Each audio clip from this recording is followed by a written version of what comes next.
Mathew Knowles, aka Beyonce and Solange's daddy, was on the Breakfast Club today, and I just wanted to talk about a couple of things that he addressed in that interview. And if you want to see the full interview, of course, you know where to go to see that, but I just want to talk about a couple of things that I found to be a little bit interesting. First of all, let me tell you this. Beyonce must have learned her PR training from her father, because he knew how to duck and dodge those questions from Charlemagne about strippers, children outside of marriage, issues with him and Tina. He worked around those like a professional. So, I've always given Beyonce credit for not being too public, not addressing everything, not even addressing her haters or any rumors, whether they're true or false. However, he does have a book coming out soon, so of course he was talking about that. But, all in the media, they have said that he doesn't have a relationship with Beyonce and Solange because of what he did to their mother, Tina. However, he said on the interview that him and his daughters are very close. He said the reason why people don't see that is because he tries to stay low key. He doesn't put all his stuff out there on social media. He's not a fan of social media. This is according to him. They have a great relationship. He also said that him and Tina are great friends, and he still loves her, and they're good friends. So if that is all to be true, that is a wonderful thing.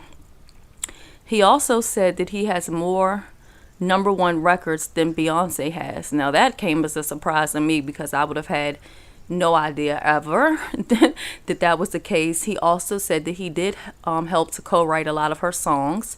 I didn't know that. He also said that he used to manage rapper Nas. Who would have ever thought that? He said that the split between them came because Nas didn't want to pay the 20% commission that Mathew would be entitled to as his manager. He wanted to pay him a lower percentage. Mathew said he wouldn't change that because his own daughter Beyonce was paying 20%. So how could he give him, 10 or 15% if Beyonce was paying 20%? He also said with this whole show or classes or whatever it is that he's having on how to become the next Beyonce, he said that's not true. That was some marketing strategy or whatever. And he said that the course is not a day or 2 hours. It's like a whole week class, and it's not really about being Beyonce. He said because who would want another Beyonce? There's only one Beyonce. There was only one Michael Jackson. This is just for you to be the best, you of who you can be. He also stressed on his education and things like that, of being a professor at a college and stuff like that. And I'll say overall, I was really impressed with his interview. He said that he doesn't read, and I don't know if this is true or not, but he said he doesn't read the negative things said about him on social media or in newspapers, that he's 63 years old, I do believe, soon to be 64, and that he does not care about opinions of 23 and 24-year-olds, is what he said. He says he tries to focus on the positive and not the negative. And he said that he is hoping for a Destiny's Child biopsy to come out.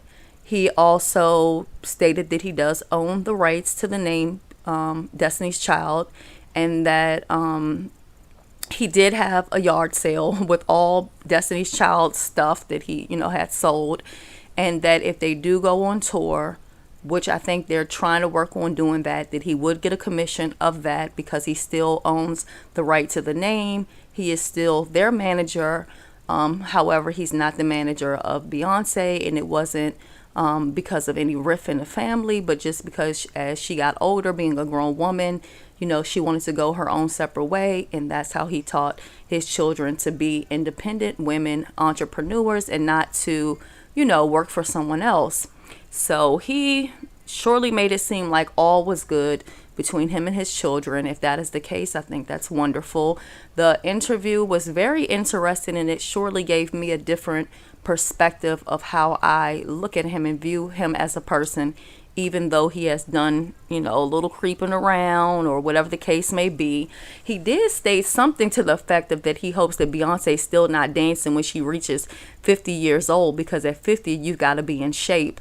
And Charlemagne went on to say, well, Tina's over 50 or 50 or whatever, and she's in shape. And Mathew just stressed again, well, at 50, you've got to be in shape. So I don't know what he was getting to, but, that's what it was. So, overall, yeah, and him having more #1 records than Beyonce, that was really crazy. I would have never thought that was the case.